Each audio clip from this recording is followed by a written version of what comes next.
Hello' everyone, উন্নতি mini ব্লগলৈ আপোনালোকক সকলোকে মৰম যাচিলোঁ মোৰ ফালৰ পৰা আৰু শিশু দিৱস উপলক্ষে আপোনালোকক সকলোকে শুভেচ্ছা জনালোঁ। আৰু এনেকৈ কিবা হেড ছাৰে কথা ক'লে, ধুনীয়া ধুনীয়া কথাবোৰ ক'লে, শুনিলোঁ। আমিও লগতে সৰু সৰু ল'ৰা ছোৱালীবিলাকৰ মাজত বহি ল'লোঁ।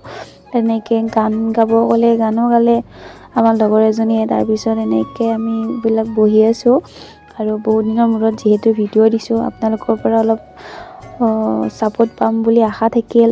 আৰু আগলৈ ভিডিঅ' দিব ট্ৰাই কৰিম। মই ডেইলি ভিডিঅ' দিব পৰা নাই, সেইটো কাৰণে আপোনালোকক কি ক'ম আৰু, যিহেতু গা ভাল নাছিলে সেইকাৰণে মই দিব পৰা নাই। আৰু ফ্ৰেণ্ড, বিহু কাৰ ভাল লাগে বাৰু? মোৰ কিন্তু বহুত প্ৰিয় হয়। আৰু মোৰ বিহু বুলি ক'লে একদম বলিয়া আৰু দেই। আপোনালোকে যদি ভিডিঅ'টো চাই ভাল পালে প্লিজ সৰুকৈ এটা লাইক কৰিব আৰু কমেণ্ট কৰিব যদি বেয়া নাপায়। আৰু এনেকৈ ভিডিঅ'টো শেষলৈকে চাই থাকক। আগলৈও এনেকৈ ডেইলি ভিডিঅ' দিব ট্ৰাই কৰিম আপোনালোকৰ কাৰণে। আৰু বেয়া নাপাব, বহুত দিনৰ মূৰত ভিডিঅ'টো দিলোঁ। আৰু ভিডিঅ'টো আজিলৈ ইমানখিনিলৈ আছিলে, গতিকে আমিও ঘৰলৈ বুলি আহিলোঁ। আপোনালোকক সকলোকে ধন্যবাদ জনালোঁ। Thank U.